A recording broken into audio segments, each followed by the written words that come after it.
नमस्कार। राष्ट्रपोष से मैं पवन केसवानी। 2023 के विधानसभा चुनाव से पहले छत्तीसगढ़ के राजनीतिक गलियारों में दो प्रश्नों की काफी चर्चा होती है।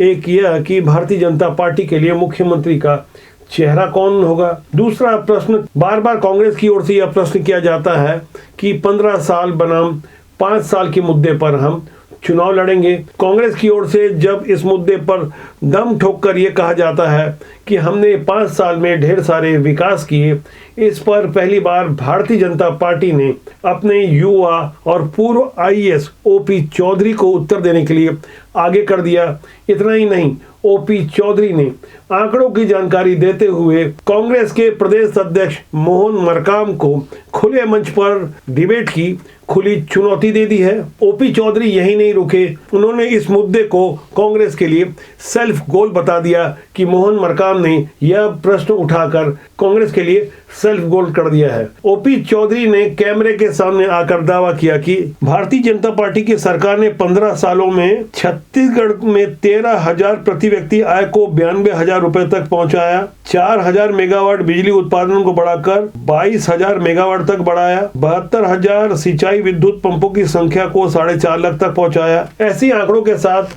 युवा भाजपा नेता ओपी चौधरी ने क्या कुछ कहा, उसे आप ध्यान से सुनिए। उसके बाद मैं आपको यह बताऊंगा कि भारतीय जनता पार्टी ने ओपी चौधरी के लिए 2023 के विधानसभा चुनाव को ध्यान में रखते हुए क्या भूमिका तय कर रखी है, क्योंकि लोग प्रश्न कर रहे हैं कि ओपी चौधरी मुख्यमंत्री का भावी चेहरा हो सकते हैं। फिलहाल आप ओपी चौधरी की बातों को ध्यान से सुनिए।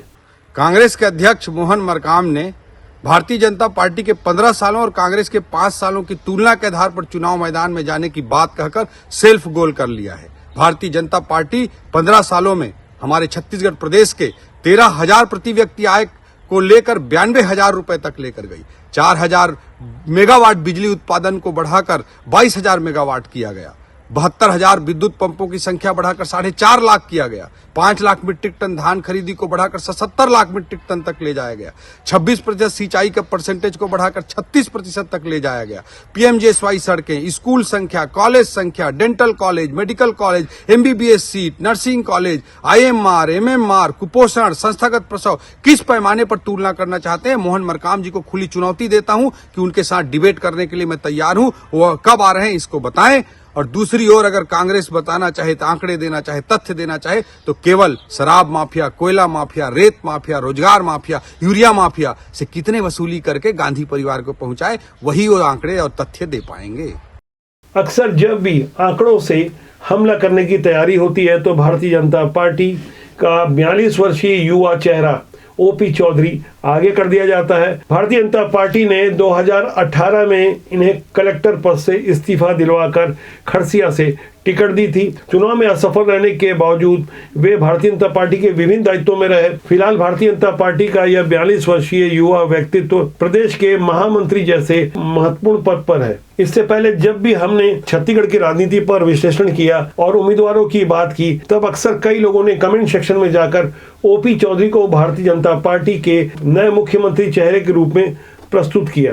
तमाम संघर्षों को पीछे छोड़ते हुए हिंदी मीडियम का यह स्टूडेंट अपने पहले ही अटेम्प्ट में आईएएस की परीक्षा क्रैक करता है और जल्द ही अपनी प्रतिभा का लोहा मनवाते हुए अनेक जिलों में कलेक्टर रहने के बाद 2018 में जब वे राजधानी रायपुर के कलेक्टर थे, आयु महज 38 साल थी, तब उन्होंने इस्तीफा देकर राजनीति में प्रवेश किया। भारतीय जनता पार्टी के विरुद्ध तमाम विपरीत हालात थे।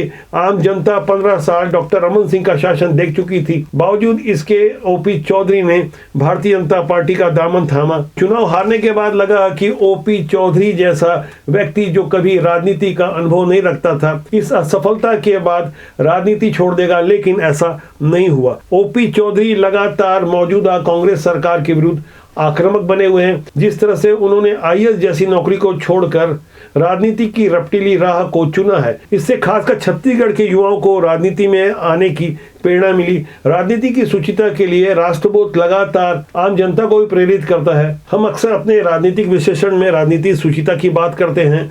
अक्सर हमारी हिंदी फिल्मों में राजनीति में जाने वाले लोगों को अपराधी, गुंडा, बदमाश, भ्रष्टाचारी, घोटालेबाज तमाम तरीके से प्रस्तुत किया जाता है। लेकिन अब बदले हुए दौर में कुछ नए लोग, खासकर युवा जो पढ़े लिखे हैं, समाज में सेवा के भाव रखते हैं, ऐसे युवा विभिन्न दलों से जुड़ रहे हैं। छत्तीसगढ़ की राजनीति में ओपी चौधरी की तरह कई अन्य युवा कांग्रेस से भी जुड़ रहे हैं। भारतीय जनता पार्टी के मीडिया प्रभारी अमित चिमनानी जो स्वयं सीए हैं, वे भी अपने सीए के अच्छे खासे प्रोफेशन को छोड़कर भाजपा के मीडिया मैनेजमेंट के काम को देख रहे हैं। जब भी आर्थिक आंकड़ों की बात आती है, अक्सर टीवी डिबेट या अपने वीडियो के माध्यम से अमित चिमनानी भी खुद को प्रस्तुत करते हैं। बदले हुए हालात में आवश्यकता है कि राजनीति में ऐसे साफ सुथरे लोग आए जिनके अंदर देश और समाज के लिए कुछ करने का जज्बा हो। राजनीति की शुचिता के लिए राष्ट्रबोध लगातार प्रयासरत रहता है। हम चाहेंगे कि इस विषय पे आपकी क्या राय है, कमेंट सेक्शन में जाके जरूर लिखें।